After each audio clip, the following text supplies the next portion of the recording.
the last few weeks we've changed our order around a little bit purposefully, just to make a change, just so we don't get too used to one thing. And I'm sure at some point we'll adjust further and go back. We just wanted to throw everybody a curveball to be sure everybody's awake. So I hope you've had a wonderful week. I hear stories already of trips taken, little vacations gone on. I'm hearing stories of busyness, and of course I'm also hearing stories of school starting this week for some people. Now, I'm going to sound like the old guy in the room. I still can't believe that there are people that start school the second week of August. That is crazy. Now, I grew up, we started the Tuesday after Labor Day. And a lot of you know exactly what I'm talking about. And if they would have started in the middle of August when I was a kid, we would have died. Because no school had air conditioning. It didn't sit there in 95 degrees like that. But anyway, for those of you starting school this week, better you than me. So next week, I want everybody to make a point to be here. It's just a sermon that's going to be, I think, maybe very important. And I just put a little star beside it. I just want to have a wonderful crowd next week. We've been talking about, through this summer, again, about family life, largely. And so today I want to almost end this series with how we spend family life as part of God's family. And my passage is really, really long. 1 Peter 2:17. Are you ready? This is one of my favorite verses. It says this: show proper respect to everyone, but love your fellow believers. I know it says brotherhood. I'm just saying love your fellow believers. Fear God and honor the king. That's pretty simple. So what does it mean? How do we accomplish this? How do we live together as God's family? And I just have about 3 different gives I want to talk about. The first give is this. The first thing I would tell everyone, and this bleeds over into other areas of life, be willing to give up your rights. Now, I am not venturing into any political arena here. We tend to look at almost every issue in this culture individually. And while this is natural in politics, it can be a very bad idea in relationships. And this is, if you're going to successfully be a parent, if you're going to successfully be a husband and wife, for instance, and you're going to sit there and say, wait a minute, I'm going to argue this point until he hears me. Or we're going to argue this point until we reach agreement. Some of us who've been married a long time know there are those things in life you're not going to reach agreement. That's going to have to be okay. You're both going to sometimes have to have different opinions on the eatability of sushi.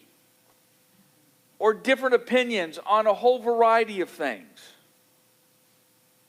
There are times when someone else is going to say something or do something that does not properly take your feelings into account.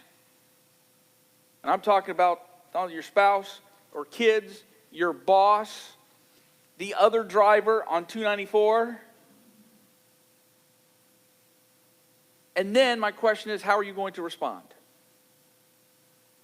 And there's going to be times when defending your rights might not be the best way. Just might not.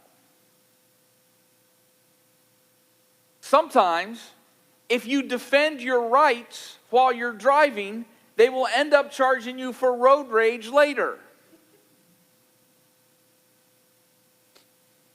So how then, if we give up, what do I mean by giving up our rights a little bit? First thing, I'm going to give someone else the benefit of the doubt. Wait a minute, there's 2 ways that I could take that. Take the best way. take the best way. Even if you're pretty sure that they meant it the other way, take it the best way. And maybe think about, what can I do right now? What can I say right now that will help the situation, which is often very different for what can I say right now that'll make me feel better? Or what do I really want to say? Well, why can't I just let them have it? Why can't I just let them have a piece of my mind? Philippians chapter 2, where it says this, starting with chapter 5, your attitude should be the same as Christ Jesus, who even though he is God, and this is my paraphrase, did not forcibly hold on to his natural rights as God, but laid aside his mighty power and became obedient unto death, a death he did not deserve, even death on a cross. If Jesus can go to those lengths, perhaps I can swallow what I want to say next in an effort to improve the situation. But we live in the middle of a culture, and right in the middle of a time that's very skilled at defending every right. Everyone. Now, I think there's a time for that. There might be a time for that. But it seems like that's all we do right now. We don't have any time to understand. But when have we ever worked on not clinging to every right for the benefit of the kingdom or the benefit of a relationship? This is a good idea, as I've already said, for any parent, any spouse, or any friend. Defending your right, standing up, letting them have it will rarely help. Now, let me tell you something that we already know, and this is my caveat to everything.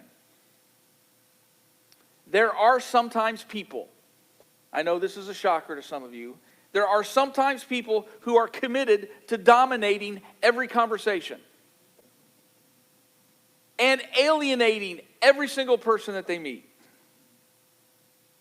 There's the person who's always the smartest guy in the room.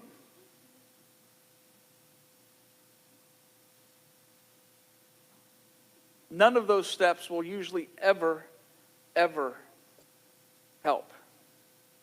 There's a young man right now in Northern Illinois, and he is, I'm not going to give his name at all, of course, who is in line to be ordained. There's a long process. It takes many years to be ordained. And his time would have been last year. But the committee decided no. Because of his attitude. And someone in the committee said, well, what are we going to do? And you ready to know the bad news? He was given to me. Where I'm supposed to meet with him, and I'm supposed to take him out to lunch, and I'm supposed to have these conversations with him along the way. So this has started a long process. And just about a month ago, over lunch, I told him this very same thing. I said, let me tell you the best thing you can do. He goes, what's that? And I said, it is always a bad idea to be the smartest guy in the room. Even when you are. And by the way, if you think you are, it is usually always the first sign that you're not. And we started a conversation like that. And I understand when even the things we sometimes want to say are always not the best idea. We have to be willing to give up our rights a little bit.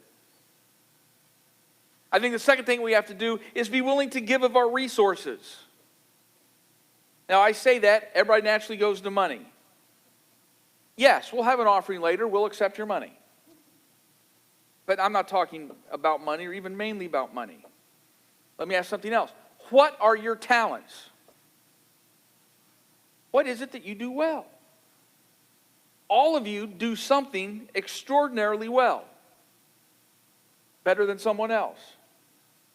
Some of you have talents to organizing. Some of you have talents of tracking things, of keeping relationships lined up and knowing who's upset and who's not upset and all that kind of thing. Whatever your talent is, you can do something to impact the kingdom. Everybody. I'm talking to the extroverts out here. Now, we live in a culture that sometimes has confused being an extrovert with being an admirable quality. Extroverts can have admirable qualities. Extroverts can also be a bore, depending on how they use it. Someone who goes in, sees everybody, meets everybody, remembers what they do, and is able to make connections. Oh, I bet you'd like this guy. You both are fishermen, or you both work on hot rod cars, or you both whatever the connections are, that is deeply valuable. We've also sometimes confused being an introvert for being something wrong with that. And that is absolutely wrong. Because you go to the extrovert and say, I want you to form a deep and lasting relationship with this other person, and the extrovert would go, why on earth would I want to do something that terrible? I want to form 150 surface relationships. You might be the person that can make a deep and lasting impact and bond with someone else. Let's put it this way. When there's someone that is going through a need, someone that wants someone to talk to and listen and pray for them, they will rarely call an extrovert. They'll call the person they have a deep relationship with. So what do you do unique that you can use to impact the lives of other people? And it's probably more than you think. I have a picture of someone behind me. Some of you might already know who this is, but some of you might not. It's an old picture. I'm going back to around the late 60s, early 70s. And I'm in a small town in southern Indiana called Seymour, Indiana. Are you ready? Sunday morning, it's in a Nazarene church. About the same size as our church. There's a young man in that church, right here. As he hit his teen years, he liked to sing and he liked to play his guitar, and he was quite talented at it. But in Seymour, Indiana, in those years, they didn't like him playing his guitar. And they didn't like his style. And so he was kind of shunted off to the side. Some of you might know him as John Mellencamp. Or when he first hit the radio, it was John Cougar. Because Mellencamp, you can't have a name like Mellencamp and be in that music. Why did I bring him up? I wonder what track might have been different if he had been warmly received and his talent recognized and nurtured and affirmed and celebrated. I'm thankful in life to all the blessings that I've been able to receive, and I'm really thankful for the blessings that you have received. I love when I hear stories of promotions and raises and good months and all the things that happen. Or I've always wanted to do this, see this, have this, and I was able to realize that dream. Those make me excited. One of my not talents, one of my weaknesses is the good thing is I really am excited to hear when you have those stories. My weakness is when I have something like that happen, I'm already to the next thing. And I don't stay in the moment long enough to just sit there and enjoy the moment. One of the things I'm learning to do as I get older is to hopefully stay in the moment for a while when there's something really, really good happening and just say, wait a minute, take a mental picture. These kind of things don't last. And one thing, this is off the topic, I'm firmly convinced that most of the people in our world today, when they get to be 50, 60, 70, will not have the mental pictures and memories that are far more vivid and far more powerful, because as each moment has come along the way, they've been doing this. And their focus has been on 3 inches by 2 inches and not everything. So whatever your talent is, whatever your ability is, you have a chance to impact the kingdom. I'm also thankful when you've been blessed that we use these gifts to bless others. One of the things is, while I understand, yes, it's my savings account or my IRA or my 401k, but also we've been called to listen to the voice of the Spirit, because He might have us a different plan, a larger plan for some of our resources than even we think. So I've asked you, sometimes in life you got to give up your rights. You may have to give your resources. I'm urging you to do so. The last thing I want you to give is yourself. Completely. We are too guarded in life. Just think about it if you're going to a store. Now, I know there's no malls left anymore, but let's pretend there's 1 or 2 left. And sometimes at Christmas, the people set up the little kiosks in the middle of the mall. And you walk by, and they say, "Would you like a free gift?" See, I hear the responses. You swerve away. Oh, no. Or you see what they're doing, you try to avoid them altogether. We're jaded, we're guarded. We don't want anybody giving us free anything. I bet you've had this phone call the last year. You have won. No, wait a minute, I didn't enter anything. You've won a free trip to Orlando or Las Vegas. And I'm used to it. The last time I got it, they said, "You've won a free trip." I said, "That's fantastic." And their voice changed. "To Orlando or Las Vegas." I said, "That's the last 2 places on earth I'd want to go." I said, "What do you got in Bozeman, Montana?" I was having fun. Sometimes when people give, we must embrace that gift. See, other people in our life, sometimes if they've said something or done something that may have harmed us or hurt us, they have a responsibility to seek forgiveness. Oh, we know that. You ready for this part of it? We are responsible for keeping open a pathway for them to come to us for forgiveness. That's the hard part. Sometimes in our words and our actions and everything else, we're showing, "Oh, I'm waiting for you to ask forgiveness," as we throw up barriers with attitude and words. We have to maintain an openness for that. So we have responsibility with other people when we live as a family to keep open lines for forgiveness. I would also tell everyone, this is going to be tough, don't hide behind your insecurities.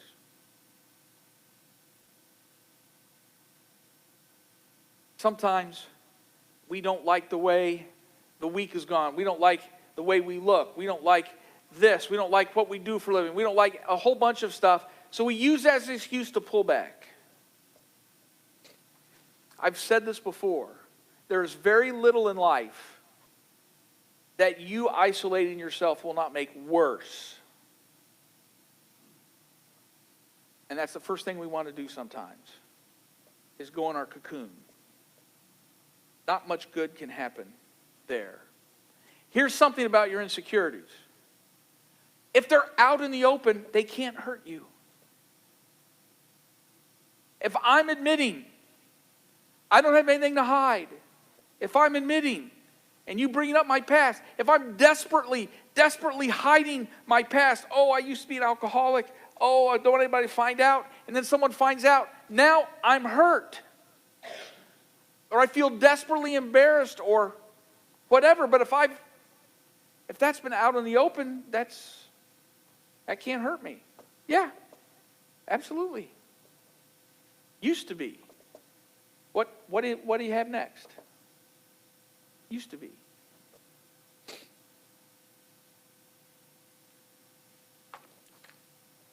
We should honor everyone. There's wording in this verse. I picked this verse on purpose. It's a short verse, but it's a clear formula to life. And I think we have the formula backwards. Remember what it says. It said, show respect to everyone, but love your fellow believers. Here's what we tend to do. All over the country today, people are going to church and they're showing respect to all the people at church so they can race home and love everybody else.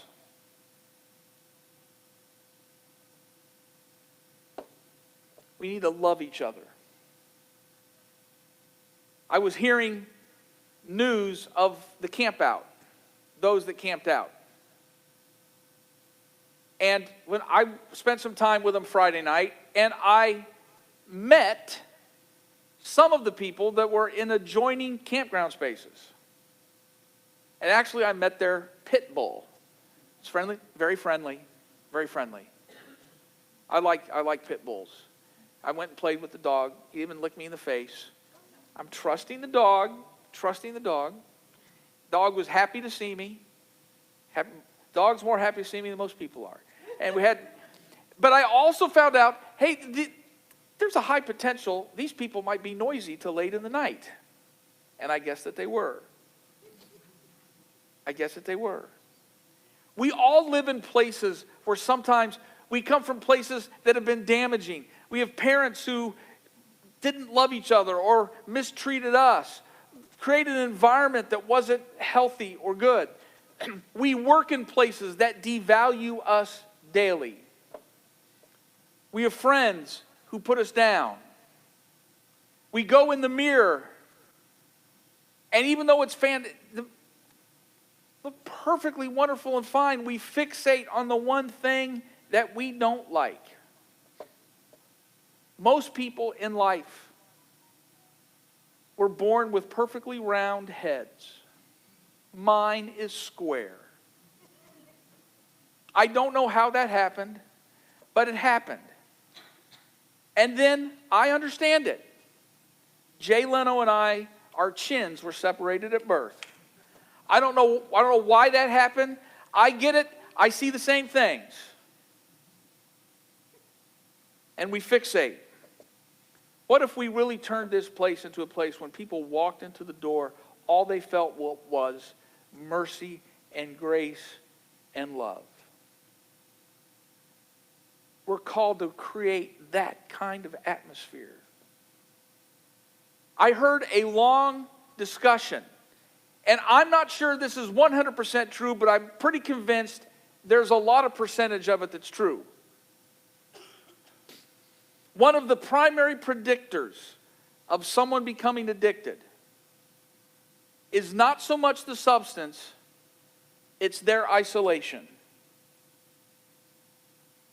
They've even done tests with rats and other animals, and where animals were part of a community, they got addicted at far less rates than if it was just a mouse or an animal alone in the box. There's a lot of people out there who are desperate for someone that just wrap their arms around them and say, I love you. We can be those people. The second thing it says in this verse of 1 Peter, it says, honor the king, but fear God. I know today we miss both of these by a long way. Now, I just want to get something out of the way. If tomorrow, now don't laugh, because it's not going to happen. If President Trump called me and said, I want you to serve on this panel, this whatever, my answer would be, yes, Mr. President. If his predecessor had called me 3 years ago and said, I'm requesting that you serve on this panel or that panel, my response would have been, yes, sir, Mr. President. Whoever follows this president, if they call me, my answer is going to be the same. Why? I'm honoring the king in this terminology. Doesn't say I support everything that they do. It means there's a certain level of deference and a certain level of respect and a certain level of honor that I think makes the culture go better. We have completely lost that. Completely lost it. If either one asks me, I want you to get very close to your moral line here. I don't care who asks me, I would say, no. I will not do that. And if they say why, I would say, because while I honor you, I fear God. We have a culture that fears public opinion and trivializes God. We fear the New York Times. We no longer fear God.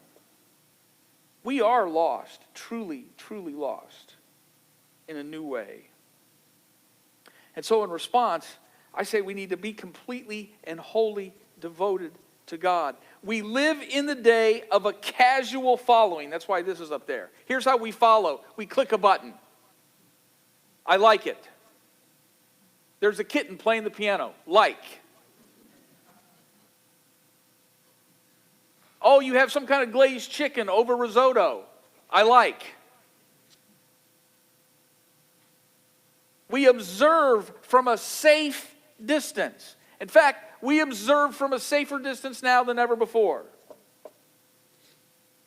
We're in this culture where malls have closed, stores have closed, where we get food has closed because now everybody wants to stay in their homes and press a button.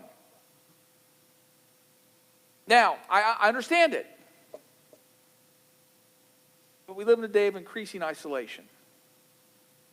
We don't mix together anymore. We don't get in the same places anymore. Alex talked about this a little bit last week. There is such a chance when God's people get together to share each other's burdens, to love each other, to support each other. It's holy.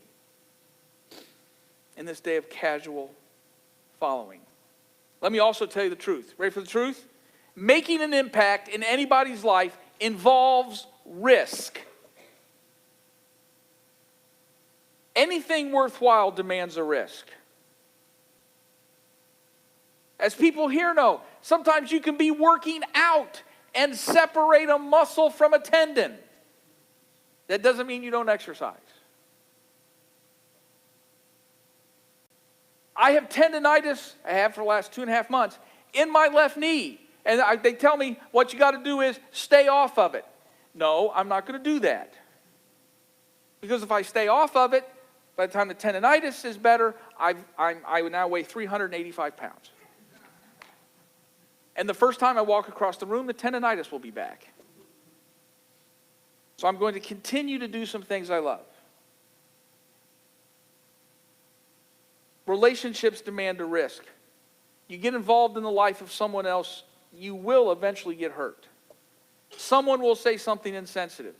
Someone will seek to use you. Why? Because we live in a fallen world. There's just no way around it.